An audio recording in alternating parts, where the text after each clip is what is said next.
Notre histoire commence pendant l'épidémie de Pop-It, avec un gars qui s'appelle Dylan. Il adore les yo-yo, mais personne ne le comprend. Ce n'est pas à la mode. Ça lui a brisé le cœur et ça l'a rendu mauvais. Maintenant, il ne reste plus rien de ce jeune garçon innocent. Dylan est un vrai super méchant qui veut détruire tous les Pop-It. Il est temps. Aujourd'hui, l'humanité perd son jouet préféré. Chaque Pop-It du monde disparaîtra. Et le monde plonge dans l'obscurité.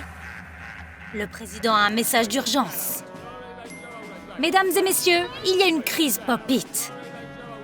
Mais je vous assure, il y a encore de l'espoir. Notre radar militaire nous montre que quelque part, il y a le dernier Pop-It encore sur la planète. La personne chanceuse qui le trouvera recevra une énorme récompense pour avoir sauvé le monde d'une catastrophe anti-stress. Tout le monde peut être un héros. Un soldat courageux, un scientifique brillant, mais il s'avère que notre héros est cette catastrophe ambulante. Le nom de cet esprit libre est Nick. Rien ne serait arrivé s'il n'avait pas soudainement réalisé qu'il était presque à court d'eau. Sa soif l'a fait sortir de son trou et il est allé chercher quelque chose à boire. Il préfère aller chercher de la glace et il se rend en Antarctique pour trouver de la glace. Entouré par les terres gelées, il se trouve sur le dernier Pop-It sur Terre. Notre héros ne l'a pas fait exprès et il ne sait même pas à quel point cela a de la valeur. Il n'a aucune idée de ce qu'il a trouvé et il s'en moque. Mais cela le rend un peu curieux. Il n'arrive pas à comprendre à quoi ça sert. Cet objet semble pouvoir être utilisé pour toutes sortes de choses. Au début, Nick voulait le jeter, mais il s'y est habitué. Et le Pop-It a commencé à clignoter sur le radar du méchant Dee. Et maintenant, il est encore plus en colère. Entre-temps, les conséquences de la pénurie de Pop-It ont été graves. Les gens sont moins heureux. Au lieu de cela, ils sont tristes et en colère. Leur jouet préféré leur manque tellement. Certaines personnes n'ont pas voulu abandonner, comme ce professeur d'université.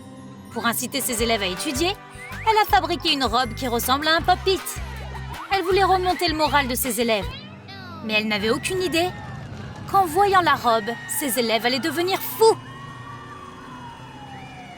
La crise du Pop-It est pire que ce que nous avions imaginé. Evil Dee adore ça. Mais ce dernier Pop-It ne le laisse pas vivre. Son plan diabolique est en danger. Grâce à ce dernier espoir, Evil Dee a décidé que le dernier Pop-It devait être détruit à tout prix. Ce monde ne mérite pas de seconde chance, ni le bonheur. Pas sous la surveillance d'Evil Dee. Il monte dans son manège de méchant et se précipite pour trouver le dernier espoir de l'humanité. Mais Nick a toujours le précieux artefact. Et il ne se soucie pas du problème des Pop-It du monde. Tout ce qui l'intéresse, c'est cette satanée mouche. Il a trouvé une nouvelle utilisation pour le Pop-It. Il utilise le jouet comme une arme contre les insectes. Utiliser quelque chose d'aussi précieux pour une raison aussi stupide rend Evil Dee heureux. Voler le Pop-It semblait facile, mais il a choisi un mauvais déguisement. Il s'est déguisé en mouche géante et rend visite à quelqu'un qui déteste les mouches. C'est une mauvaise idée. Quand Evil Dee s'est réveillé, il a réalisé qu'il avait sous-estimé Nick. Même si Nick est maladroit, cette maladresse fait en fait de lui un bon gardien. Il ne se soucie pas du Pop-It et il a un bon cœur. Nick a passé beaucoup de temps seul. Quand il a des invités, il est un excellent hôte. Maintenant que Evil Dee le sait, il a besoin d'un plan pour savoir comment entrer dans le repère de Nick. Il s'habille comme une femme désespérée et trompe Nick.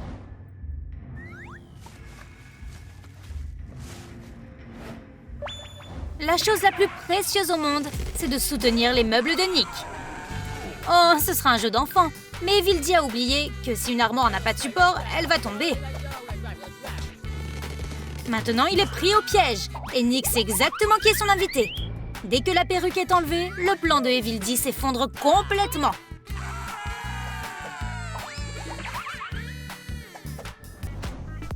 Même si Nick a le pop-it depuis un moment, il ne sait toujours pas à quoi ça sert. Il l'a utilisé pour équilibrer les meubles comme un pot, comme un marteau. Il ne sait toujours pas ce que c'est censé faire. Mais Evildy sait exactement ce que c'est. Et il veut s'en débarrasser. Mais Nick n'a pas compris la tentative d'assassinat de Evildy non plus. Il a juste pensé que le méchant avait faim, si affamé qu'il a essayé de le manger. Non, Nick n'a pas de lumière à clapper.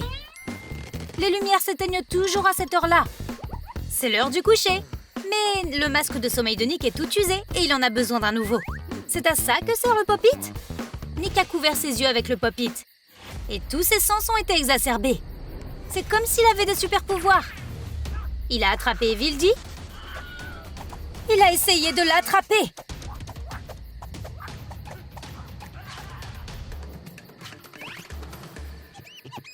Est-ce que cette chose a un but au moins? Nick devient fou. Il a même essayé de l'utiliser comme jardinière. Il fertilise les graines qu'il a plantées dans le pop-it, en utilisant un engrais bizarre qu'il a trouvé à proximité de la centrale nucléaire. Il a posé la petite raboteuse sur la fenêtre et a attendu que ses tomates poussent. Mais Evildy a aussi remarqué son planeur.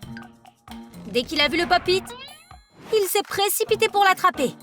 Mais les tomates de Nick ne le laissent pas faire. Finalement, le président a trouvé Nick. Bien qu'il ait été confus, il pensait que le président était là pour acheter sa maison. Nick a réfléchi et a dit oui. Quand il a découvert qu'il voulait juste le pop-it, il était heureux. Il serait heureux de se débarrasser de cette chose. Mais il n'a aucune idée de ce qu'il fait.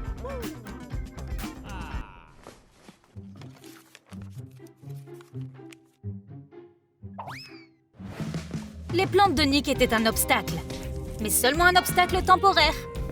De retour dans sa tanière diabolique, il allait finir le travail. Mais il a d'abord besoin de dormir.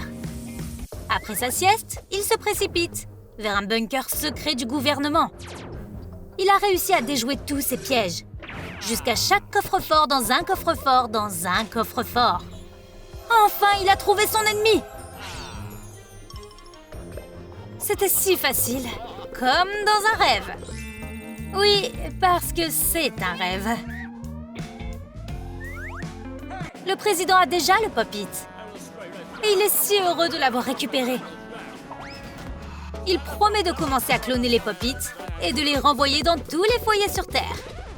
Evildy ne peut pas laisser ça se produire. Pendant ce temps, Nick a eu des problèmes.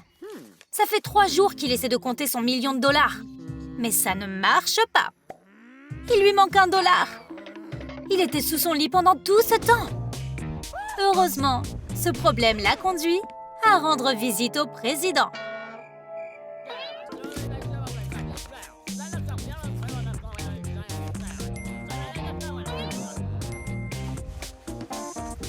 Il a dit qu'il donnerait le dollar à Nick si Nick allumait la télévision.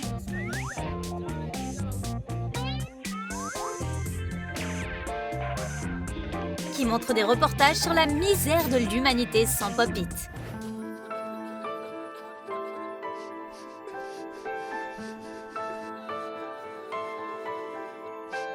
Evildy voit ça et réalise à quel point ils doivent être malheureux. Son cœur a fondu. Il s'est souvenu qu'il est en fait Dylan. Et qu'il a souffert lui aussi. Alors il a raconté à Nick tout sur son plan diabolique pour détruire ses jouets. Nick a eu accès à la machine anti-pop-it et a eu le droit de rendre les pop-it au monde. Et Nick est passé de 0 à héros. Les pop-it sont revenus. L'humanité a été sauvée.